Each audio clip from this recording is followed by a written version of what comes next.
അല്ലാഹു സുബ്ഹാനഹു വ തആല ഒരുമിച്ച് കൂടൽ കബൂലാക്കി അനുഗ്രഹിക്കുമാറാകട്ടെ. നമ്മുടെ തിന്മകളെ നന്മകളാക്കാൻ ഈ മജ്ലിസിന് അല്ലാഹു കാരണമാക്കുമാറാകട്ടെ. ശേഷിക്കുന്ന ജീവിതം അല്ലാഹുവിൻ്റെ തൃപ്തിയിലും പൊരുത്തത്തിലുമായി ജീവിച്ച് അവൻ്റെ മുത്തഖീങ്ങളായ അടിമകളിൽ ഉൾപ്പെട്ട അവൻ ഇഷ്ടപ്പെടുന്ന സമയമായി ഇഷ്ടപ്പെട്ട അമലിലായി അതിലേക്ക് മടങ്ങിപ്പോകുന്ന മഹാഭാഗ്യവാന്മാരുടെ കൂട്ടത്തിൽ അല്ലാഹു നമ്മൾ ഓരോരുത്തരെയും ഉൾപ്പെടുത്തി അനുഗ്രഹിക്കുമാറാകട്ടെ. പ്രിയമുള്ളവരെ, ആദരവായ റസൂലുള്ളാഹി സ്വല്ലല്ലാഹു അലൈഹി വസല്ലമ തങ്ങളെ കുറിച്ച് ഖുർആൻ പരിചയപ്പെടുത്തിയ ചില ഭാഗങ്ങളാണ് നമ്മൾ കഴിഞ്ഞ രണ്ടാഴ്ചയായി പറഞ്ഞുകൊണ്ടിരുന്നത്. സൂറത്തുൽ ദുഹ നബി സല്ലല്ലാഹു അലൈഹി വസല്ലമ തങ്ങൾക്ക് അല്ലാഹു ബാഹ്യമായി നൽകിയ അനുഗ്രഹങ്ങൾ ഓർമ്മപ്പെടുത്തുമ്പോൾ സൂറത്തുൽ ഇൻശിറാഹ് നബി സല്ലല്ലാഹു അലൈഹി വസല്ലമ തങ്ങൾക്ക് അല്ലാഹു ആന്തരികമായി നൽകിയ അനുഗ്രഹങ്ങൾ ഓർമ്മപ്പെടുത്തും. മറ്റൊരർത്ഥത്തിൽ പറഞ്ഞാൽ സൂറത്തുൽ ദുഹയിൽ ഭൗതികമായ അനുഗ്രഹങ്ങൾ ഓർമ്മപ്പെടുത്തുകയും സൂറത്തുൽ ഇൻശിറാഹിൽ പാരത്രികവുമായി ബന്ധപ്പെട്ട അഭൗതിക ലോകവുമായി ബന്ധപ്പെട്ട അനുഗ്രഹങ്ങൾ ഓർമ്മപ്പെടുത്തുകയും ചെയ്യുകയാണ്. യഥാർത്ഥത്തിൽ ഈ സൂറത്ത് നമ്മൾക്ക് നൽകുന്ന കുറേ പാഠങ്ങളുണ്ട്.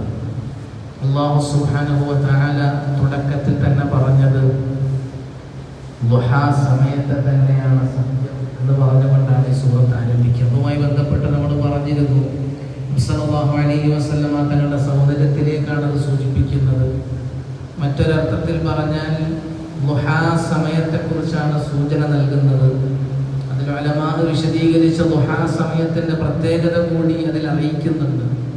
ദുഹാ സമയത്തുള്ള നമസ്കാരം ഒരു മനുഷ്യൻ്റെ ജീവിതത്തിൽ അന്നന്ന് ആവശ്യങ്ങൾ പൂർത്തീകരിക്കാൻ മതിയായതാണ്. ദുഹാ സമയം ഏതാണ് എന്ന് ഉലമാ വിശദീകരിക്കുന്നിടത്ത് അഭിപ്രായ വ്യത്യാസങ്ങൾ പറഞ്ഞിട്ടുണ്ട്. ഒന്നുകിൽ ഉദയത്തിന് ശേഷം 20 മിനിറ്റിന് ശേഷമുള്ള സമയമാണ്, അതല്ലെങ്കിൽ സൂര്യൻ ഉദിച്ചുയർന്നതിൻ്റെ പ്രകാശം പ്രോജ്വലിക്കുന്ന സമയം ഏകദേശം 8-9 മുഹറിൻ്റെ സമയം വരെയുള്ള, അല്ലെങ്കിൽ ജുമുഅയുടെ തൊട്ടുമുമ്പ് വരെയുള്ള സമയമാണ് ദുഹാ സമയം എന്നതാണ് ഉലമാ വിശദീകരിച്ചത്.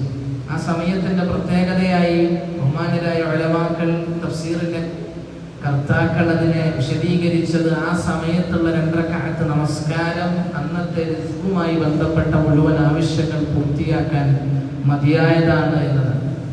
അതാണ് അദ്ദുഹ എന്ന ആയത്തിന്റെ ഉള്ളിൽ തന്നെ അല്ലാഹു അടക്കി വെച്ചിരിക്കുന്ന വിശാലമായ ആശയങ്ങൾ എന്ന് പറയുന്നത്. നബി സല്ലല്ലാഹു അലൈഹി വസല്ലമ തങ്ങളുടെ സൗന്ദര്യത്തിലേക്ക് സൂചനയുണ്ട്. ആ സമയത്തിന്റെ പ്രാധാന്യത്തെക്കുറിച്ചുള്ള അറിയിപ്പുണ്ട്. ആ സമയത്ത് ചെയ്യുന്ന കർമ്മത്തിന്റെ പടച്ചവന്റെ അടുക്കലുള്ള പ്രയോജനത്തെക്കുറിച്ചുള്ള സൂചനയുണ്ട്. വല്ലൈലി ഇദാ സജ, രാത്രി മുട്ടുമ്പോൾ ഉള്ള രാത്രിയെ കൊണ്ട് സത്യം എന്ന് പറഞ്ഞു. ഇരുൾ മുട്ടുന്ന രാത്രിയെ കൊണ്ട് സത്യം ചെയ്യാനുള്ള മറ്റൊരു കാരണമുണ്ട്. ജീവിതത്തിൽ പകലുണ്ടാവാം, ജീവിതത്തിൽ ഇരുളുണ്ടാവാം, ജീവിതത്തിൽ പ്രകാശമുണ്ടാവാം, ജീവിതത്തിൽ ദുഃഖങ്ങൾ ഉണ്ടാകാം. ഇതിനെ അല്ലാഹു സൂചിപ്പിക്കുകയാണ്. വല്ലൈലി ഇദാ സജ, നബിയെ വദ്ദുഹ, അങ്ങയുടെ മുഖത്തിന്റെ പ്രകാശം തന്നെയാണ് സത്യം. വല്ലൈലി ഇദാ സജ, ഇരുൾ മുട്ടുന്ന രാത്രിയെ കൊണ്ട് സത്യം. അഥവാ വിഷമങ്ങൾ മനസ്സിന്റെ ഉള്ളിൽ വല്ലാതെ പിടിമുറുക്കി ഹൃദയം വല്ലാതെ കിടുങ്ങി നിൽക്കുന്ന ആ സമയത്തിലേക്ക് അല്ലാഹു സൂചന നൽകുന്നതാണ്. എന്നിട്ട് അല്ലാഹു പറയാ, മാ വദ്ദഅക റബ്ബുക വമാ ഖലാ, അങ്ങേ കൈവിട്ടിട്ടില്ല, അങ്ങേ നാം ഉപേക്ഷിച്ചിട്ടില്ല, അങ്ങേ ഒരിക്കലും നാം വിട്ടുകളഞ്ഞിട്ടില്ല നബിയെ എന്നാണ് അല്ലാഹു പറയുന്നത്. നബി സല്ലല്ലാഹു അലൈഹി വസല്ലമ തങ്ങളോട് അല്ലാഹു സംസാരിക്കുന്നത്, നമ്മളോട് പറയുന്നത് എന്തിനാണെന്നറിയുമോ?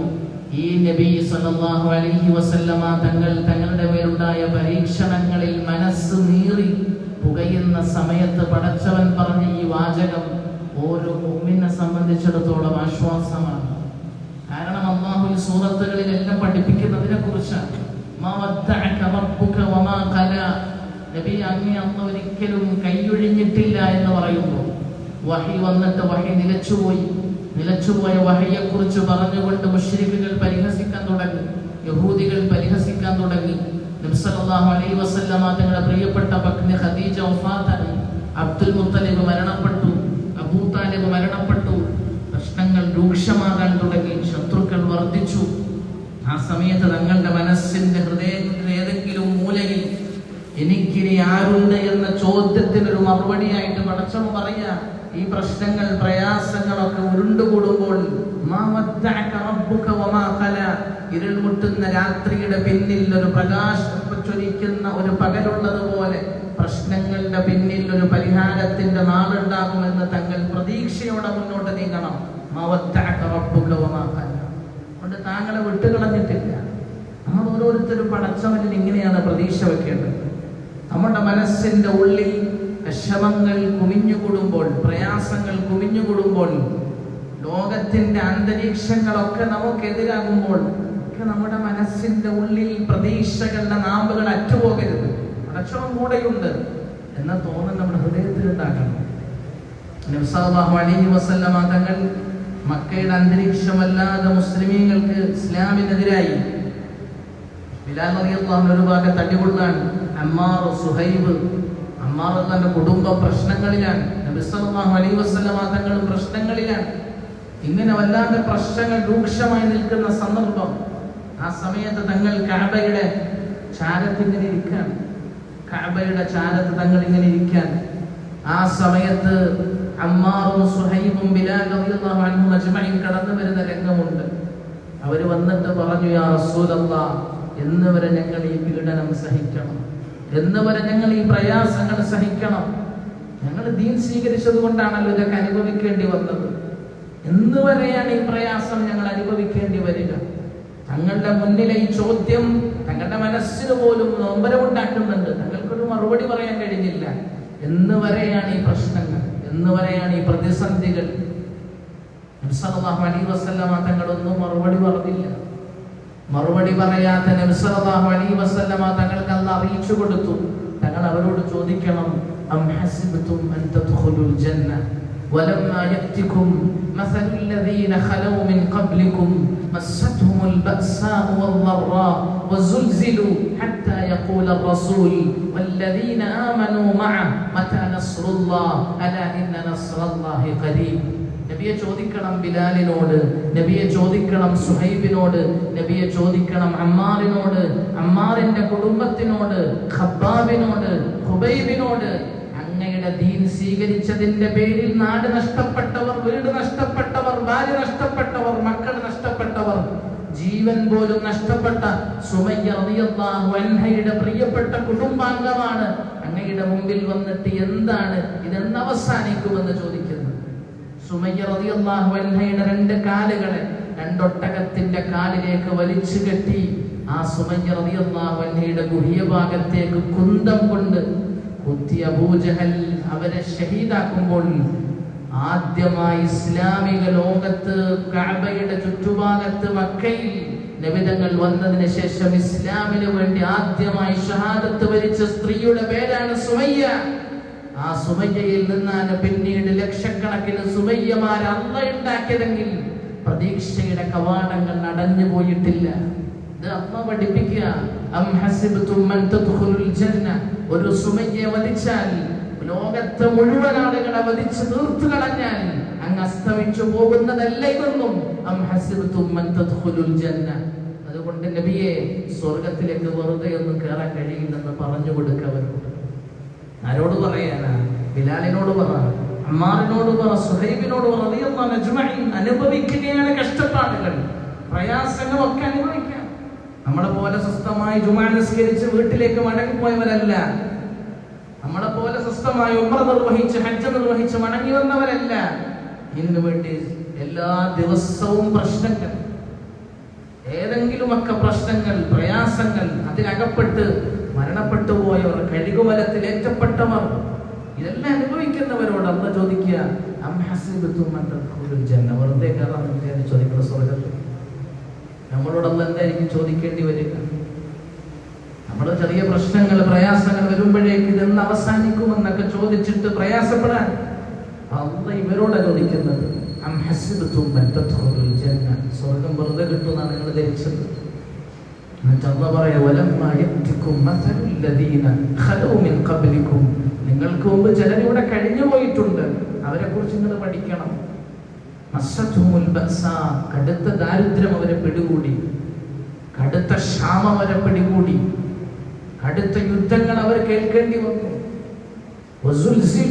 കിടുകിട വിറപ്പിക്കപ്പെട്ടു. അവർ കിടുകിട വിറപ്പിക്കപ്പെട്ടു എന്ന് പറഞ്ഞാൽ ഹൃദയത്തിന്റെ ഉള്ളിലെ പ്രയാസങ്ങൾ ശരീരത്തിന്റെ ഭാവത്തിൽ വന്ന ശരീരം കിടുകിട വിറയ്ക്കുന്ന ഭയാനകരമായ ഭീതിജനകമായ അവസ്ഥയെ ഖുർആൻ സൂചിപ്പിക്കുക. കിടുകിട വിറപ്പിക്കപ്പെടുകയാണ്. ആ റസൂൽ പറഞ്ഞുപോയി, വല്ലദീന ആമനൂ മഅ, ആ റസൂലിനോടൊപ്പം വിശ്വസിച്ചവർ പറഞ്ഞുപോയി, മതാ നസ്റുല്ലാഹ്, എപ്പോഴാണ് അല്ലാഹുവിന്റെ സഹായം വരിക? അല്ലാഹു പറയാ, ഇതൊക്കെ മുൻപ് കഴിഞ്ഞുപോയ ചരിത്രത്തെ സഹാബാക്കൾക്ക് മുന്നിൽ ഓർമ്മപ്പെടുത്തുകയാണ്. ആരാ ചോദിച്ചത്? റസൂല് ചോദിച്ചു, അവരിൽ വിശ്വസിച്ചവരും ചോദിച്ചു, മതാ നസ്റുല്ലാഹ്, എപ്പോഴാ സഹായം വരിക? അതേ ചോദ്യമല്ലേ നിങ്ങളും ചോദിക്കുന്നത്? അല്ലാഹു പറയും, നിങ്ങൾ അങ്ങനെ ചോദിച്ച് നിങ്ങൾക്കുള്ള ഉത്തരം ഒന്ന് തന്നെയാണ്. അല്ല, അറിയണം, ഇന്ന നസ്റല്ലാഹി ഖരീബ്, അല്ലാഹുവിന്റെ സഹായം സമീപത്തുണ്ട് കേട്ടോ. അല്ലാഹുവിന്റെ സഹായം സമീപത്തുണ്ട്. നിങ്ങൾ ബേജാറാവണ്ട, അല്ലാഹ് ഇവിടെയുണ്ട്. അല്ലാഹ് ഇല്ല എന്ന് നിങ്ങൾ വിചാരിക്കണ്ട. അല്ലാഹ് കാണുന്നുണ്ട്, അല്ലാഹ് അറിയുന്നുണ്ട്. പക്ഷെ അല്ലാഹുവിന് ചില നിബന്ധനകളുണ്ട്, അവന്റെ ചില നടപടിക്രമങ്ങളുണ്ട്. ആ നടപടിക്രമങ്ങൾ അവന്റെ ഇഷ്ടപ്രകാരം. ഇന്നല്ലാഹ ഫഅലുൻ ലിമാ യുരീദ്, അവൻ ഉദ്ദേശിക്കുന്ന പോലെ ചെയ്യുന്നവനാണ്. അവനെ ചോദ്യം ചെയ്യാൻ ആർക്കും കഴിയില്ല. ലാ യസ്അൽ അമ്മാ യഫഅലു വഹും യസ്അലൂൻ, അവൻ ചെയ്യുന്നതിനെ ചോദ്യം ചെയ്യാൻ ആർക്കും അവകാശമില്ല. അവൻ്റെതാണ് ഇതൊക്കെ. അവൻ തീരുമാനമുണ്ടാക്കും. എന്ന് പറയാ, ഞാൻ തീരുമാനം ഉണ്ടാക്കാതിരുന്നിട്ടൊന്നുമില്ല, ഞാൻ തീരുമാനം ഉണ്ടാക്കും. പക്ഷെ എനിക്കൊരു സമയമുണ്ട്, ആ സമയത്ത് ഞാൻ വരും, എന്റെ സഹായം വരും. അല്ല, ഇന്ന നസ്റല്ലാഹി ഖരീബ്, ആ സഹായം ദൂരെയൊന്നുമല്ല, ആ സഹായം അടുത്ത് തന്നെയുണ്ട്. ഇതൊന്നും നമ്മളോട് പറയുന്ന ഖുർആനിന്റെ വചനമാണ്.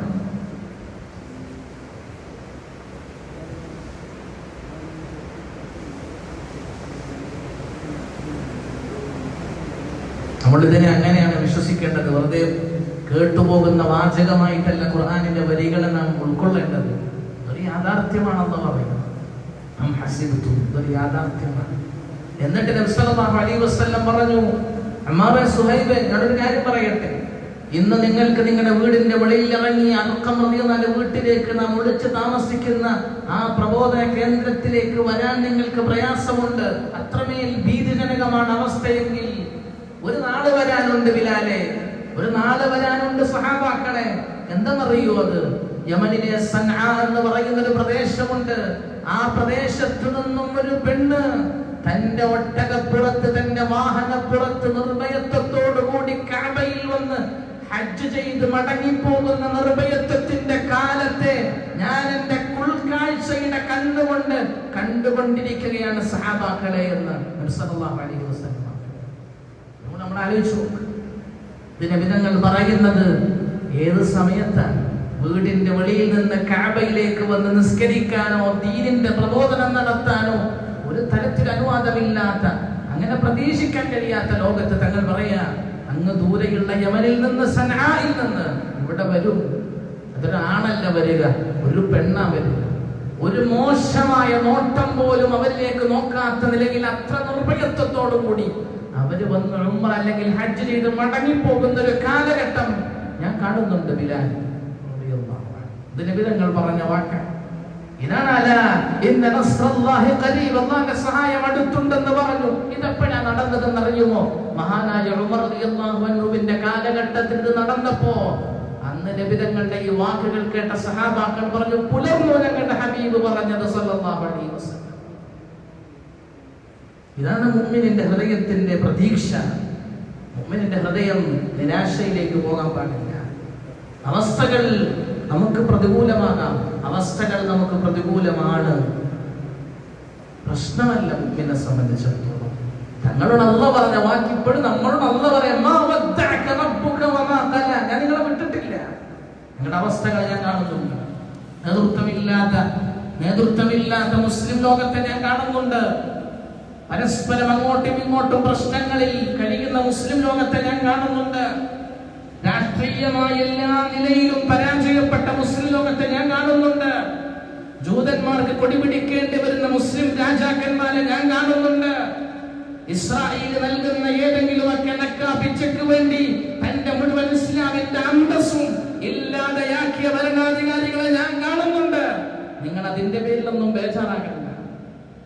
അല്ല, അറിയണം, ഇന്ന നസ്റല്ലാഹ്, എന്റെ സഹായമുണ്ട്, ഖരീബ്, അടുത്ത് തന്നെയുണ്ട്, അടുത്ത് തന്നെയുണ്ട് എന്റെ സഹായം. നബി സല്ലല്ലാഹു അലൈഹി വസല്ലമ തങ്ങൾ ഇത് പറഞ്ഞിട്ട് ഹിജ്റ നടന്നിട്ടില്ല. ഹിജ്റ നടക്കാത്ത കാലത്താണ് ഇത് പറയുന്നത്. ആലോചിക്കണം. ഇത് പറഞ്ഞ നബി സല്ലല്ലാഹു അലൈഹി വസല്ലം നാട് വിടേണ്ടി വരാണ്. അള്ളാഹുവിന്റെ സഹായം അടുത്തുണ്ടെന്ന് പറഞ്ഞ നബി രാത്രിക്ക് രാത്രി അബൂബക്കറിന്റെ വീട് മുട്ടിയപ്പോൾ അബൂബക്കർ റളിയല്ലാഹു അൻഹു തന്റെ കുടുംബക്കാരോടൊക്കെ പറഞ്ഞു, ഇത് മുട്ടുന്നതിന്റെ ഹബീബ് സല്ലല്ലാഹു അലൈഹി വസല്ലം. നിങ്ങൾക്ക് എങ്ങനെ മനസ്സിലായി? എന്റെ ഹബീബിന്റെ മുട്ടുപോലും എനിക്ക് മനസ്സിലാകും. അതാണ് എന്റെ ഹബീബുമായിട്ടുള്ള ബന്ധം. കഥകൾ തുറന്നപ്പോൾ നബി തങ്ങളാണ്. എന്താണ് തങ്ങളെ? പോകണം, ഹിജ്റ പോകാൻ അനുമതി ലഭിച്ചിരിക്കുകയാണ്. തങ്ങളുടെ കൂട്ടത്തിൽ ആരാ പോകുക? അല്ലാഹു പറഞ്ഞു, നിന്റെ പേര് അബൂബക്കറെ. ഒക്കെ തന്നെ കരയാൻ തുടങ്ങി. നബി തങ്ങൾ പറഞ്ഞു, ആരെയും രഹസ്യം അറിയിക്കരുത്. അസ്സമ്മാനി യാ റസൂലല്ലാഹ്, എന്റെ പേര് എന്റെ അല്ലാഹ് പറഞ്ഞോ? അതെ, നിന്റെ പേര് നിന്റെ അല്ലാഹ് പറഞ്ഞു നിന്റെ കൂട്ടത്തിൽ വരണമെന്ന്. മക്കള് പറയുന്നുണ്ട്, ആയിഷ ബീവി പിന്നീട് പറയുന്നുണ്ട്, അസ്മാ റളിയല്ലാഹു അൻഹ പറയുന്നുണ്ട്, സന്തോഷം കൊണ്ട് കരയുന്നത് ആദ്യമായിട്ട് ഞങ്ങൾ അന്നാ കണ്ടത്. അബൂബക്കർ ഉമർ കരയാൻ തുടങ്ങി. പറഞ്ഞു, ഈ ഉത്തരവ് ലഭിക്കുന്നതിന് മുമ്പ് തന്നെ 2 വാഹനം ഞാൻ തയ്യാറാക്കി നിർത്തിയിട്ടുണ്ട്. ആ 2 വാഹനത്തിൽ അങ്ങക്ക് ഇഷ്ടപ്പെട്ട വാഹനം എടുക്കാം, എന്നിട്ട് നമുക്ക് യാത്ര പുറപ്പെടാം. രാത്രിക്ക് രാത്രി പുറപ്പെടാൻ പോകാൻ തങ്ങൾ പറഞ്ഞു, രഹസ്യം ആരോടും പറയുന്നത്, രഹസ്യമായിട്ടുള്ള യാത്രയാണ്, ആരോടും പറയരുത്, കുടുംബത്തെ പോലും അറിയിക്കരുത്. നമുക്ക് തന്നെ മറുപടിയുണ്ട്, അഹ്ലി അഹ്ലുക്കും, എന്റെ കുടുംബം അങ്ങയുടെ കുടുംബം പോലെയാണ്, ഇവിടുന്ന് രഹസ്യം പുറത്തു പോയില്ല. നബി സല്ലല്ലാഹു അലൈഹി വസല്ലമ തങ്ങൾ അബൂബക്കർ റളിയല്ലാഹു അൻഹു നൽകിയ വാഹനത്തിലേക്ക് പ്രവേശിക്കുമ്പോൾ പറഞ്ഞൊരു വാക്കുണ്ട്, അബൂബക്കറെ, ഈ വാഹനത്തിന്റെ വില ഞാൻ തരും. ഇപ്പൊ എന്റെ കയ്യിലില്ലെങ്കിലും ഞാൻ ഇതിന്റെ വില തന്നു കിട്ടും. ഫ്രീ ആയിട്ട് ദീനിന്റെ പരിപാടി ഞാൻ ചെയ്യൂല. നബി സല്ലല്ലാഹു അലൈഹി വസല്ലമ തങ്ങൾ പഠിപ്പിച്ച നിലപാടാണ്. അവിടെ നിന്ന് 2 പേരും യാത്ര തുടർന്ന് നേരെ പോകുന്നത് ആറസൗറിന്റെ ഉള്ളിൽ പൊളിച്ച് നമുക്ക് സംഭവങ്ങളൊക്കെ അറിയാം. അവിടെയും ശത്രുക്കൾ അന്വേഷിച്ചു വന്നപ്പോഴും തങ്ങൾ ദൃഢചിത്തതയോടുകൂടി അബൂബക്കർ പറഞ്ഞ വാക്കുണ്ട്, പിടിക്കപ്പെടുമെന്ന ശത്രു അടുത്തെത്തിയിട്ടും ഈമാനിന്റെ പർവ്വതം പോലെ പ്രതീക്ഷയുടെ എല്ലാ നാമ്പുകളും അറ്റുപോകാൻ സാധ്യതയുള്ള ഭൗതികമായ നിമിഷങ്ങളിൽ പോലും നബിതങ്ങൾ പറഞ്ഞ വാക്ക്, ഇന്നല്ലാഹ മഅന. എന്തിന് അബൂബക്കർ പേടിക്കണം? മാ ദന്നുക യാ അബൂബക്കർ അല്ലാഹു സാലിസുഹുമാ, മാ ദന്നുക യാ അബൂബക്കർ ബിസ്നൈനി അല്ലാഹു സാലിസുഹുമാ. 2 പേരെ കുറിച്ച് എന്താ അബൂബക്കർ നിന്റെ ധാരണ? മൂന്നാമൻ ഇവിടെ അല്ലാഹുവാണ്. അത് നമ്മുടെ കൂടെ അല്ലാഹുണ്ട് അബൂബക്കർ. ഇത് പറഞ്ഞ് നബിതങ്ങൾ സമാധാനപ്പെടുത്താതെ കേൾക്കുമ്പോൾ സമാധാനമുണ്ടാകാൻ അബൂബക്കറിന്റെ ഈമാൻ വളർന്നിരുന്നു. അതാണ് അവിടെ മനസ്സിലാക്കുന്നത്. ഇത് കേൾക്കുമ്പോൾ ഈമാൻ നമുക്കുണ്ടാകണമല്ലോ, ഇത് വിശ്വസിക്കാൻ നമുക്കൊരു ഈമാൻ ഉണ്ടാകണം. അതിനാ ഖുർആൻ ഇപ്പോഴും ആവർത്തിക്കുന്നത്. ഇത് യഖൂലു സാഹിബിഹി ലാ തഹ്സൻ ഇന്നല്ലാഹ മഅനാ എന്ന് പറഞ്ഞപ്പോഴേക്ക് അബൂബക്കറിന്റെ ആശങ്കകളൊക്കെ തീരാൻ മാത്രം തങ്ങളുടെ വാക്കുകളിൽ അബൂബക്കറിന് അത്ര വിശ്വാസമുണ്ട്. ആ വിശ്വാസമാണ് നമുക്ക് നഷ്ടപ്പെട്ടത്. ആ ഖുർആനിലെ വിശ്വാസം, ആ ഹദീസിലുള്ള വിശ്വാസം, തങ്ങളുടെ വാഗ്ദാനങ്ങളിലെ വിശ്വാസം അത് നഷ്ടപ്പെട്ടപ്പോഴാണ് നമ്മളൊക്കെ എന്ത് ചെയ്യണമെന്നറിയാതെ അങ്ങോട്ടും ഇങ്ങോട്ടും പ്രയാസപ്പെട്ടുകൊണ്ടിരിക്കുന്നത്. അവിടെ നിന്ന് പിന്നീട് യാത്ര തുടങ്ങാൻ, യാത്ര തുടർന്ന് വീണ്ടും മദീനയിലേക്ക് നീങ്ങാൻ. ആ യാത്രക്ക് അന്നത്തെ ഗൂഗിൾ മാപ്പൊന്നുമില്ല. അന്ന് ആ യാത്രക്ക് വഴി പറഞ്ഞു കൊടുക്കാൻ ആമിർ ബിൻ ഫുഹൈറ എന്നൊരാൾ അബൂബക്കർ ഏർപ്പാടാക്കി. ഏത് വഴി യാത്ര പോകേണ്ടത് അത് പറഞ്ഞു കൊടുത്തു. അദ്ദേഹമാണ് മുന്നിൽ സഞ്ചരിക്കുന്നത്. അങ്ങനെ ചോദിച്ചു, തങ്ങളോട് 2 വഴിയുണ്ട്. ഒരു വഴിയിലൂടെ പോയാൽ ദീർഘനേരം യാത്ര ചെയ്യണം, പക്ഷേ സുരക്ഷിതമായ വഴിയാണ്. മറ്റൊരു വഴിയുടെ ഷോർട്ട് കട്ടാണ്, അതിലൂടെ യാത്ര പോയാൽ കൊള്ളക്കാരുടെ ശല്യമുണ്ടാവാൻ സാധ്യതയുണ്ട്. തങ്ങൾ പറഞ്ഞു, കൊള്ളക്കാരുടെ ശല്യമുള്ള വഴി തന്നെ പോയാൽ മതി. എന്താ കാരണം? അവർക്കും എന്റെ ദീൻ എത്തിച്ചു കൊടുക്കണ്ടേ. ഏത് യാത്രയാ? ജീവനിൽ പേടിയുള്ള യാത്ര. എന്നിട്ടും തങ്ങൾ പറയാ, ആ കൊള്ള സംഘത്തിന്റെ ഹിദായത്ത് എനിക്ക് വേണം, ആവശ്യമാണ്. യാത്ര പോയി. തങ്ങൾ യാത്ര തുടർന്നു. മുന്നോട്ടേക്ക് നീങ്ങുമ്പോൾ തങ്ങളുടെ തലക്ക് 100 ഒട്ടകത്തിന്റെ ഇനാം പ്രഖ്യാപിച്ചിരിക്കുകയാണ് മക്കയിൽ. തങ്ങളെ പിടിച്ചു കൊടുത്താൽ 100 ഒട്ടകം ഇനാം പ്രഖ്യാപനം കഴിഞ്ഞിരിക്കുകയാണ്. ഈ ഇനാം പ്രഖ്യാപനം കേട്ടിട്ട് ഇത് കിട്ടുമെന്ന പ്രതീക്ഷയിൽ സുറാഖത്ത് ബിൻ മാലിക് ഇറങ്ങി പുറപ്പെട്ടു. തന്റെ കുതിരപ്പുറത്ത്, തന്റെ സ്പീഡിലോടുന്ന കുതിരപ്പുറത്ത് യാത്ര ചെയ്ത് എവിടെയെങ്കിലും മുഹമ്മദ് ഉണ്ടോ സല്ലല്ലാഹു അലൈഹി വസല്ലം എന്ന് അന്വേഷിച്ച് അവസാനം അദ്ദേഹത്തിന്റെ കഴിവ് കഴിവ് കൊണ്ടും ബുദ്ധി കൊണ്ടും വഴി മനസ്സിലാക്കി നേരെ തങ്ങളുടെ അടുത്തെത്താറായി. തങ്ങളുടെ ഒട്ടകത്തിന്റെ അടുത്തെത്തി. തങ്ങളെ പിടികൂടാൻ അടുത്തെത്തിയിരിക്കാൻ മഹാൻ അബൂബക്കർ സിദ്ദീഖ് റളിയല്ലാഹു അൻഹു ഇടയ്ക്ക് തങ്ങളുടെ മുന്നിൽ സഞ്ചരിക്കും, ഇടയ്ക്ക് തന്നെ വലത് സഞ്ചരിക്കും, തങ്ങളുടെ ഇടതുഭാഗത്ത് സഞ്ചരിക്കും. തങ്ങളുടെ അബൂബക്കർ നീ എന്താ വലതും ഇടതും മുമ്പിലൊക്കെ മാറി മാറി നിൽക്കുന്നത്? ഞാൻ മുന്നിൽ സഞ്ചരിക്കുമ്പോൾ ഞാൻ ചിന്തിക്കും തങ്ങളുടെ പിന്നിലൂടെ ആരെങ്കിലും വരുമോ എന്ന്, പിന്നെ ഞാൻ ചിന്തിക്കും തങ്ങളുടെ വലതുഭാഗത്ത് ആരെങ്കിലും വരുമോ എന്ന്. അങ്ങനെ തങ്ങളെ കൊണ്ട് നടന്ന അബൂബക്കർ സിദ്ദീഖ് റളിയല്ലാഹു അൻഹു സുറാഖ വരുന്ന കണ്ടപ്പോഴേക്ക് അബൂബക്കർ ആകെ പരിഭ്രാന്തിയിലായി. എന്താ സംഭവിക്കാൻ പോകുന്നത്? സുറാഖ അടുത്തെത്തി. നബി സല്ലല്ലാഹു അലൈഹി വസല്ലമ തങ്ങളുടെ കുതിരയുടെ അടുത്ത്, തങ്ങളുടെ ഒട്ടകത്തിന്റെ അടുത്തെത്തുമ്പോഴേക്ക് സുറാഖയുടെ കുതിരയുടെ കുളമ്പുകൾ ഭൂമിയിലേക്ക് താഴാൻ തുടങ്ങി. സുറാഖക്ക് മനസ്സിലായി എനിക്കൊന്നും ചെയ്യാൻ കഴിയില്ല. സുറാഖ പറഞ്ഞു, യാ മുഹമ്മദ് സല്ലല്ലാഹു അലൈഹി വസല്ലം, നിന്റെ റബ്ബിനോട് പറഞ്ഞ് രക്ഷപ്പെടുത്തണം. ഞാൻ വരില്ല. ഞാൻ ഒട്ടകം കേട്ടിട്ട് വന്നതാണ്. എന്റെ ദാരിദ്ര്യമൊക്കെ തീരുമല്ലോ എന്ന് വിചാരിച്ചിട്ട് ഞാൻ ഇറങ്ങി പുറപ്പെട്ടതാണ്. ഞാൻ ആരോടും പറയില്ല. എന്നെ തിരിച്ചു വിടണം. വിധങ്ങൾ കൈ ഉയർത്തി ദുആ ചെയ്തപ്പോഴേക്ക് സുറാഖയുടെ കുളമ്പുകൾ രക്ഷപ്പെട്ട് മടങ്ങിപ്പോകുന്ന സുറാഖയുടെ മനസ്സിൽ വീണ്ടും 100 ഒട്ടകം സ്വപ്നമായി വന്നു. സുറാഖ വീണ്ടും തങ്ങളോടടുത്തു. തങ്ങളുടെ അടുത്തെത്തുമ്പോഴേക്ക് വീണ്ടും കുളമ്പ് ഭൂമിയിലേക്ക്. തങ്ങളോട് സുറാഖ പറഞ്ഞാൽ നീ മടങ്ങി വരില്ല, എന്നോട് എനിക്ക് വേണ്ടി സുറാഖക്ക് വേണ്ടി വീണ്ടും ഒരു ശത്രുവിന് വേണ്ടി കൈ ഉയർത്തി നബിയുടെ സമൂഹം എങ്ങനെയാണ് വർഗീയതയുടെ ആളുകളായി തീരുക? സ്വന്തം തലയിറക്കാൻ വന്ന ശത്രുവിന് വേണ്ടി ദുആ ചെയ്ത ലോകത്തിന്റെ നേതാവിന്റെ സമുദായത്തിന് എങ്ങനെയാ മറ്റ് സമുദായത്തെ മോശമായി കാണാൻ കഴിയുക? നബി സല്ലല്ലാഹു അലൈഹി വസല്ലമ തങ്ങൾ വീണ്ടും ദുആ ചെയ്യുക. സുറാഖ രക്ഷപ്പെട്ടു. മടങ്ങുവേ സുറാഖയുടെ മനസ്സിൽ വീണ്ടും 100 ഒട്ടകം സ്വപ്നമായി വന്നു. സുറാഖ വീണ്ടും വന്നു തങ്ങളുടെ അടുത്തേക്ക്. തങ്ങളുടെ അടുത്തെത്തുമ്പോഴേക്ക് വീണ്ടും സുറാഖയുടെ കുളമ്പുകൾ, കുതിരയുടെ കുളമ്പ് ഭൂമിയിലേക്ക് താഴുന്ന സമയം സുറാഖക്ക് മനസ്സിലായി രക്ഷയുണ്ടാവില്ല. 2 പ്രാവശ്യം ഇതിലേക്ക് തന്നതാണ്. എന്നിട്ട് 3ാമത്തെ വീണ്ടും ഞാനിത് ചെയ്തു. ഇത് രക്ഷപ്പെടാൻ കഴിയില്ല. സുറാഖ ഇങ്ങനെ ഭൂമിയിലേക്ക്, സുറാഖയുടെ കുതിര ഇങ്ങനെ ആടുകൊണ്ടിരിക്കുമ്പോ സുറാഖയോട് നബി തങ്ങൾ പറഞ്ഞത് വാക്കുണ്ട്, സുറാഖ നിന്റെ കൈകളിൽ കിസ്റ രാജാവിന്റെ വള, നിന്റെ ഓഹരിയായി വരുന്ന നിന്റെ കൈകളിൽ ധരിപ്പിക്കപ്പെടുന്ന ഒരു കാലഘട്ടം നിനക്ക് ഞാൻ അറിയിച്ചു തരട്ടെ സുറാഖ. സുറാഖയോട് ഇത് പറയുന്നത് എപ്പോഴാണെന്നറിയുമോ?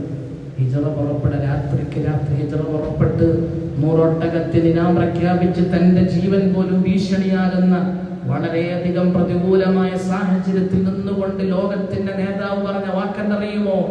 ഞാൻ വിട്ടിട്ട് പോകുന്ന, ഞാൻ ഉപേക്ഷിച്ചിട്ട് പോകുന്ന, ഞാൻ ഈ നാട് വിട്ടുപോകുന്ന ഈ മക്കയുണ്ടല്ലോ, ഈ മക്ക മാത്രമല്ല, ഞാൻ ഏത് നാട്ടിലേക്ക് പോകുന്ന നാടാകുന്ന മദീന, ആ മദീന മാത്രമല്ല, ആ മദീനയുടെ പ്രാന്തപ്രദേശങ്ങൾ മാത്രമല്ല, ഹിജാസിന്റെ പ്രദേശങ്ങൾ മാത്രമല്ല, അങ്ങനെ റോമിന്റെ സാമ്രാജ്യവും പേർഷ്യന്റെ സാമ്രാജ്യവും ഇസ്ലാമിന്റെ കാൽ കീഴിൽ വന്ന് മുട്ടുകുത്തി നിൽക്കുന്ന ആ വിശാല സുന്ദരമായ രാവുകളെ പകലുകളെ ഞാൻ കണ്ടുകൊണ്ട് നിൽക്കാം സുറാഖ.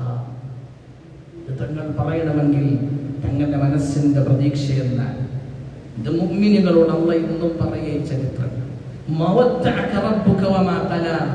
അങ്ങേ കൈവിട്ടിട്ടില്ല നബിയെ, അങ്ങേ വിട്ടുകളഞ്ഞിട്ടില്ല നബിയെ. ഇത് തങ്ങളോട് മാത്രം പറഞ്ഞതാണെന്നാണ് നമ്മുടെ ധാരണ. നമ്മുടെ നബി നമ്മളെ സ്നേഹിച്ചത് അത്രയും നമ്മൾ ആ നബിയെ സ്നേഹിച്ചിട്ടില്ലെന്നതാണ് യാഥാർത്ഥ്യം. ആ നബിയോട് പറയുന്നുണ്ട്, തങ്ങളെ കൈവിട്ടിട്ടില്ല നബിയെ. അങ്ങക്ക് ദുനിയാവിനേക്കാൾ ഉത്തമമായത് ആഖിറത്തിലുണ്ട് നബിയെ. അങ്ങക്ക് ദുനിയാവിനേക്കാൾ ഉത്തമമായത് ആഖിറത്തിലുണ്ട്. ഇവിടെ കിടക്കാൻ നല്ലൊരു പായയില്ല, വിരിക്കാൻ നല്ലൊരു പുതപ്പില്ല, വിരിക്കാൻ പുതക്കാൻ നല്ല പുതപ്പില്ല, മാർദ്ദവമായ വിരിപ്പുകളൊന്നുമില്ല. അങ്ങയുടെ തലമുട്ടും അങ്ങയുടെ വീട്ടിലേക്ക് കയറണമെങ്കിൽ അങ്ങനത്തെ വീട് അങ്ങയുടെ. ഉമർ തന്നെ ഒരിക്കൽ കടന്നു ചെല്ലുമ്പം അവസ്ഥ കണ്ടിട്ട് ഉമർ തന്നെ കരയാൻ തുടങ്ങി. നബി തങ്ങളുടെ വീടിന്റെ അവസ്ഥ കണ്ട് കരഞ്ഞ ഉമറിനോട് തങ്ങൾ എന്താ ഉമർ നിനക്ക് ഇത്ര കരച്ചിൽ, എന്താ നിന്റെ പ്രശ്നം? തങ്ങൾക്ക് കിടക്കാൻ നല്ലൊരു പായയില്ല, ഓലമേഞ്ഞ പായിൽ കിടന്നതിന്റെ പേരിൽ അങ്ങയുടെ ശരീരത്തിൽ അടയാളമുണ്ട്. തങ്ങൾക്ക് ഈ ബാർലിയുടെ അല്പം അരിയല്ലാതെ വേറൊന്നും കഴിക്കാനില്ല. എനിക്ക് ഈ അവസ്ഥയിൽ ദുഃഖം തോന്നിയിട്ട് ഞാൻ ചിന്തിച്ചു പോയി, കിസ്റയും കൈസറും അള്ളാഹനെ ധിക്കരിച്ചിട്ട് എത്ര സുഖലോലുപതയിലാൽ അന്നല്ലാന്റെ ഹക്കായ പ്രവാചകനായിട്ടും അങ്ങനെ കിടക്കാൻ നല്ലൊരു വിരിപ്പില്ലല്ലോ എന്ന് ആലോചിച്ച് കരഞ്ഞു പോയതാണ്. തങ്ങൾ ചോദിച്ചു, ഉമർ നീ സംശയത്തിലാണോ ഉമർ? എനിക്ക് നൽകണം ആഖിറത്തിലേക്ക് മാറ്റിവെച്ചു.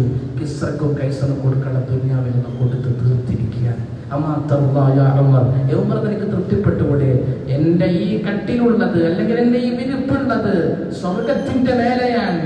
കിസ്റയുടെ കൈസറുടെ വിരിപ്പുണ്ട് നരകത്തിന്റെ മേലെയാണ്. മുസ്ലിം ഉമ്മത്തിന് പല ആശങ്കകൾ മനസ്സിൽ ഇങ്ങനെ ഉരുണ്ടുകൂടും. എന്തേ നമുക്കിങ്ങനെ പ്രശ്നം? എല്ലാ കാലഘട്ടത്തിലും മുസ്ലിം സമുദായത്തെ ഇങ്ങനെയല്ല കണ്ടുപോയത്. ഭയങ്കരമായ അധികാരവും ഭയങ്കരമായ എല്ലാ നിലയിലുള്ള സെറ്റപ്പുകളും നമ്മുടെ കൈകളിൽ അല്ല തന്നിട്ടില്ല. ഈമാനിന്റെ കരുത്തുകൊണ്ട്, അമാലുകളുടെ കരുത്തുകൊണ്ട്, നമ്മുടെ ആർജവം കൊണ്ട്, നമ്മുടെ പരിശ്രമങ്ങൾ കൊണ്ടാണ് ലോകത്ത് അല്ലാഹു നമ്മുടെ മുന്നിലേക്ക് കൊണ്ടുവന്നിട്ടുള്ളത്. അതുകൊണ്ട് ഖുർആൻ ഇടക്കിടക്ക് പറയുന്നുണ്ട്, ലാ യഗുറന്നക തഖല്ലുബുൽ ലദീന കഫറു ഫിൽ ബിലാദ്. നാടുകളിൽ നിഷേധികൾ നടത്തുന്ന യാത്രകളും അവരുടെ സിംബോസിയങ്ങളും അവരുടെ കൂടിക്കാഴ്ചകളും അവരുടെ മീറ്റിങ്ങുകളും അവരുടെ ഉച്ചകോടികളും ഇതൊന്നും നിങ്ങളെ വഞ്ചിക്കണ്ട കേട്ടോ, ഇതൊന്നും നിങ്ങളെ വഞ്ചിതരാക്കണ്ട കേട്ടോ. മത്താഉൻ ഖലീൽ, ഇന്നല്ലെങ്കിൽ നാളെ തീർന്നു പോകുന്ന ചില ഉപഭോഗ വസ്തു മാത്രമാണ്. അത് കഴിഞ്ഞൊരു പിടുത്തം പിന്നാലെ വരുന്നുണ്ട്. ഖുർആനാ പറയുന്നത്, ലാ യഗുറന്നക, അങ്ങ് വഞ്ചിതരാകണ്ട. നമ്മളോടല്ല പറയും, നിങ്ങൾ വഞ്ചിതരാകണ്ട, നിങ്ങൾ പ്രയാസപ്പെടണ്ട. ഇതൊക്കെ ലോകത്ത് പലതും കഴിഞ്ഞു പോയതാണ്. പല ഫറോവമാര് കഴിഞ്ഞുപോയ ലോകത്താണ് നമ്മൾ ജീവിക്കുന്നത്. ഇതൊക്കെ ഖുർആൻ ഇടക്കിടക്ക് എന്തിനാ പറയുന്നത്? നമ്മുടെ ഈമാൻ ഒന്നും കൂടി ശക്തിപ്പെടുത്താൻ, നമ്മുടെ ഈമാനിൽ ഒരല്പം പോലും പടച്ചവന് സംശയം ഉണ്ടാകാതിരിക്കാൻ ഇടക്കിടക്ക് ഓർമ്മപ്പെടുത്തുന്ന വചനങ്ങളാണ് ഈ വചനങ്ങൾ. അതുകൊണ്ട് നബിയെ, വലൽ ആഖിറതു ഖൈറുൽ ലക മിനൽ ഊല, ദുനിയാവിന്റെ സെറ്റപ്പുകൾ ഒന്നുമില്ലെങ്കിലും ശരി, ആഖിറത്ത് ലോകമുണ്ടല്ലോ, അവിടെ ഇതിനേക്കാൾ ഉയർന്നതുണ്ട്. ഇതിനേക്കാൾ ഉയർന്നത് എന്താണ്? തങ്ങൾക്കുള്ള ശഫാഅത്ത്, തങ്ങൾക്കുള്ള വസീല എന്ന പദവി, തങ്ങൾക്കുള്ള അനുഗ്രഹങ്ങളുടെ അവസ്ഥകൾ, ഇതൊക്കെ അന്ന് പറഞ്ഞു കൊടുക്കാൻ തങ്ങൾക്ക്. ഇന്നാ അഅതൈനാകൽ കൗസർ, ഹൗദുൽ കൗസർ അങ്ങക്ക് നാം നൽകി നബിയേ. ആലോചിച്ചു, വലൽ ആഖിറമാണ് ഉത്തമം, ദുനിയാവല്ല ഉത്തമം. ഇത് തൽക്കാലത്തേക്കുള്ളതാണ്. ഇവിടുത്തെ പ്രശ്നങ്ങൾ, ഇടുക്കങ്ങൾ, പ്രയാസങ്ങൾ ഇതൊക്കെ വരുമ്പോ ചിന്തിക്കേണ്ടത് ക്ഷമയോടുകൂടി ഉറച്ചു നിന്നാൽ വരാനുള്ള പരലോകത്തിന്റെ പ്രയോജനം മുന്നിൽ കണ്ടുകൊണ്ട് ജീവിക്കുന്നവന്റെ പേരാണ് മുഅ്മിൻ. അവന് മാത്രമേ പ്രതീക്ഷയോടെ മുന്നോട്ടേക്ക് പോകാൻ കഴിയൂ. ആ നബിക്ക് നമ്മളോടുള്ള സ്നേഹമാണ് അടുത്ത വചനത്തിൽ അല്ലാഹു പറയുന്നത്.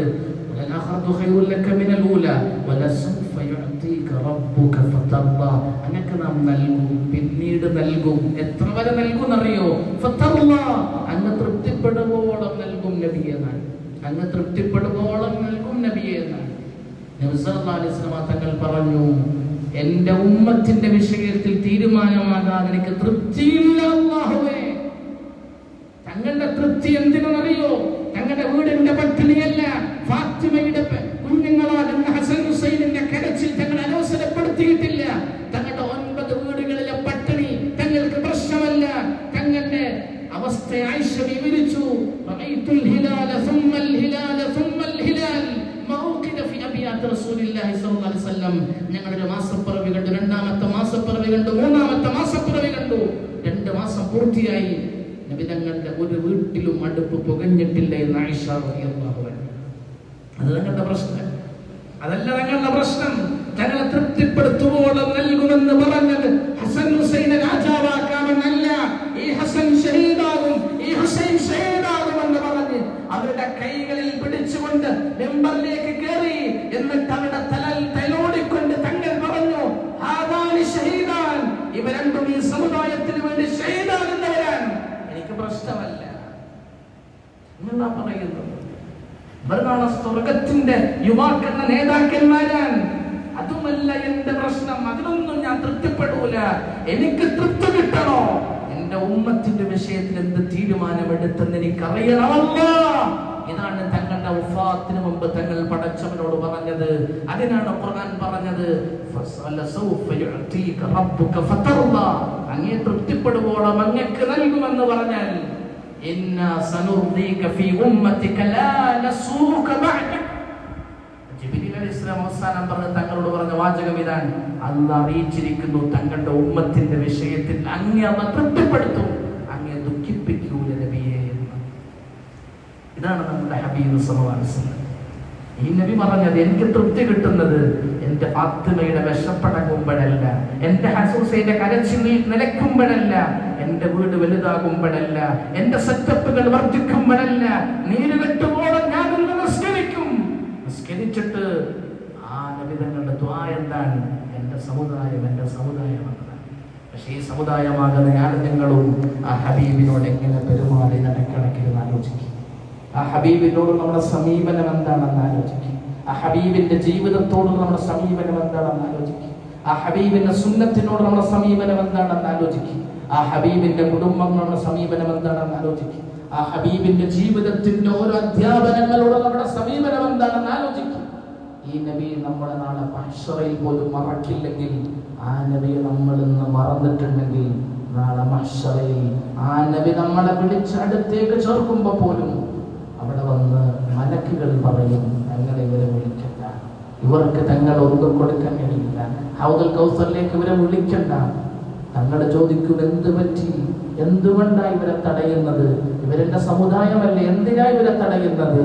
തങ്ങൾക്കറിയില്ല, തങ്ങൾക്ക് ശേഷം ഇവരുണ്ടാക്കിയ പുതിയ കാര്യങ്ങൾ എന്തൊക്കെയാണ് എന്ന് തങ്ങൾക്കറിയില്ല. തങ്ങൾ ആ സമയത്ത് പറയും, അതുവരെ ഉമ്മത്തി ഉമ്മത്തി എന്ന് വിളിച്ചുകൊണ്ട് തന്നെ ആ തങ്ങൾ പറയുന്ന വാക്ക് കണ്ട് സുഹ്ഖൻ സുഹ്ഖാ, എന്റെ ദീനിനെ മാറ്റിമറിച്ചവർ, എന്റെ ദീനിനെ വിട്ടുകളഞ്ഞവർ, എന്റെ ദീൻ മാറ്റിയിട്ട് മോഡേൺ ദീൻ സ്വീകരിച്ചവർ, എന്റെ ദീൻ മാറ്റിയിട്ട് ബിദ്അത്തുകളുടെ പിന്നാലെ പോയവർ, എന്റെ ദീൻ മാറ്റിയിട്ട് ലൈഫ് സ്റ്റൈൽ ജൂതന്റെയും നസ്രാണിയുടെയും ലൈഫ് സ്റ്റൈലാക്കി നടത്തിയവർ, അങ്ങനെ കല്യാണം നടത്തിയവർ, അങ്ങനെ കുടിയിരിക്കൽ നടത്തിയവർ, അങ്ങനെ വേഷവിധാനം ധരിച്ചവരൊക്കെ അവരോടൊക്കെ പറയുന്ന ആ സമയത്ത് തങ്ങളുടെ ഏറ്റവും വലിയ കോപത്തിന്റെ ഒരു വാക്കുണ്ട്. അതുവരെ തങ്ങൾ ഈ ഉമ്മത്തിനോട് പറയാത്തൊരു വാചകം നാളെ മഹ്ശറിൽ ഹൗദുൽ കൗസറിന്റെ മുന്നിൽ നിന്ന് പറയും, സുഹ്ഖൻ സുഹ്ഖാ, ദൂരത്തേക്ക് പോയി എന്റെ അടുത്തേക്ക് വരണ്ട. പ്രിയമുള്ളവരെ, ആ നബിയെ നമുക്ക് സ്നേഹിക്കണം ആത്മാർത്ഥമായി. എങ്ങനെയാ സ്നേഹിക്കേണ്ടത്? തങ്ങൾ നമ്മളെ സ്നേഹിച്ചതുപോലെ നമുക്ക് തിരിച്ചു നൽകാൻ കഴിയില്ലെങ്കിൽ പോലും നമ്മുടെ സ്നേഹം പ്രകടിപ്പിക്കേണ്ടത് എങ്ങനെയാണ്? എന്റെ സുന്നത്തിനെ നിർജീവമായി കിടക്കുന്ന കാലത്ത് സജീവമാക്കുന്നത് ആരോ? സുന്നത്തിന്റെ ജീവിച്ചാൽ പോരാ, സുന്നത്തിന് വേണ്ടി ജീവിക്കണം. സുന്നത്തനുസരിച്ച് ജീവിച്ചാൽ മാത്രം പോരാ, സുന്നത്തിന് വേണ്ടി കൂടി ജീവിക്കണം. നമ്മൾ ജീവിക്കുന്ന ആർക്ക് വേണ്ടി? നമ്മളൊരു മക്കൾക്ക് വേണ്ടി പറയില്ലേ, ഇത് മക്കൾക്ക് വേണ്ടി ജീവിക്കുന്ന, നമ്മളവർക്ക് വേണ്ടി സമ്പാദിക്കുന്നു, അതൊന്നും മോശമായ കാര്യമല്ല അർത്ഥം. ഇതേപോലെ ആകണം. സുന്നത്തനുസരിച്ച് ജീവിച്ചാൽ പോരാ, സുന്നത്തിന് വേണ്ടി ജീവിക്കണം. അപ്പോഴാണ് നമ്മൾ യഥാർത്ഥ മുഹിബ്ബെ റസൂൽ, നബിതങ്ങളെ സ്നേഹിക്കുന്ന ആളാകും. മന്നഹിയ സുന്നതി ഫഖദ് അഹബ്ബനി, എന്റെ സുന്നത്ത് നിർജീവമാകുന്ന സമയത്ത് അതിനെ സജീവമാക്കാൻ, ചിലപ്പോൾ കുടുംബങ്ങളിലായിരിക്കും സജീവമാക്കേണ്ടി വരിക, ചിലപ്പോൾ ഭാര്യയിലും മക്കളിലും ആയിരിക്കും സജീവമാക്കേണ്ടി വരിക, ചിലപ്പോൾ നാട്ടിലായിരിക്കും സജീവമാക്കേണ്ടി വരിക. ആ രംഗങ്ങളിൽ പലതും സഹിക്കേണ്ടി വരും. ഒറ്റപ്പെടുത്തലുകൾ, കുറ്റപ്പെടുത്തലുകൾ, പ്രയാസപ്പെടുത്തലുകൾ, കളിയാക്കലുകൾ, ഇതൊക്കെ ഇതിന്റെ ഭാഗമാണ്. സുന്നത്തിയോട് എന്റെ സുന്നത്തിനെ സജീവമാക്കാൻ ശ്രമിക്കുമ്പോൾ പ്രയാസങ്ങൾ ഉണ്ടാകും. അങ്ങനെ പ്രയാസങ്ങളിൽ ഉറച്ചു നിൽക്കുമ്പോൾ അവനാണ് എന്നെ സ്നേഹിച്ചവൻ, അവന്റെ സ്നേഹമായി ഞാൻ അംഗീകരിക്കുകയുള്ളൂ.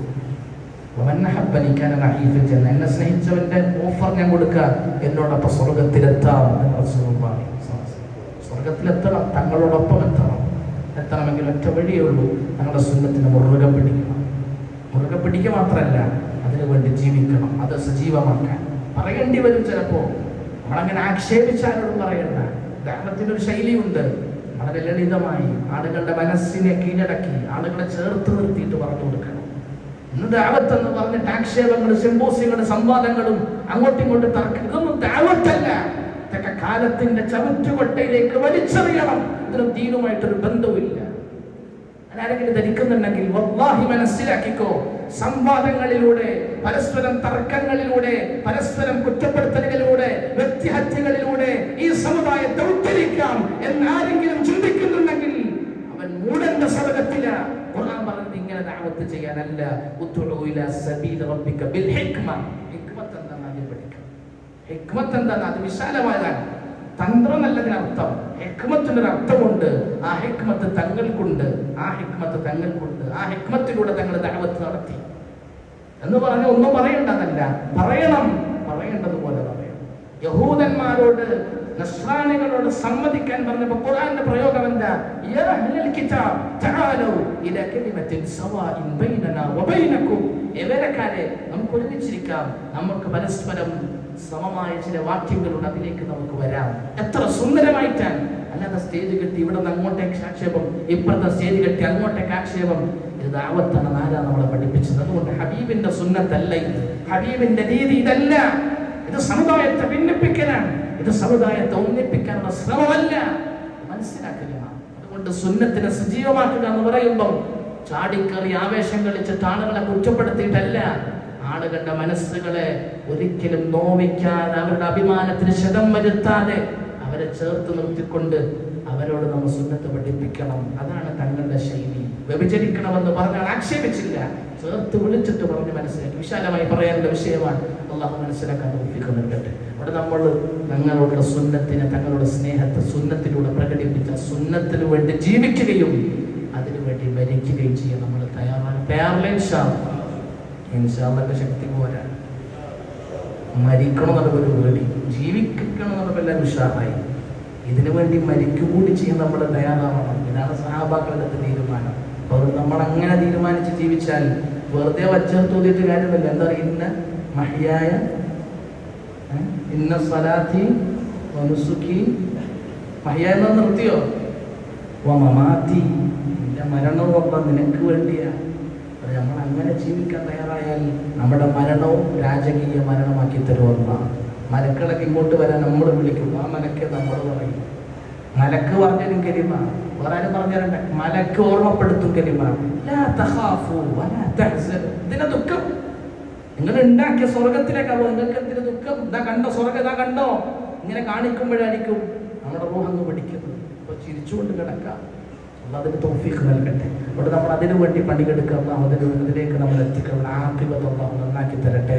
അല്ലാഹു നമ്മുടെ ആഖിബത്ത് മോശമായി പോകുന്ന തിന്മകൾ അല്ലാഹു നമ്മളെ കാത്തുരക്ഷിക്കട്ടെ.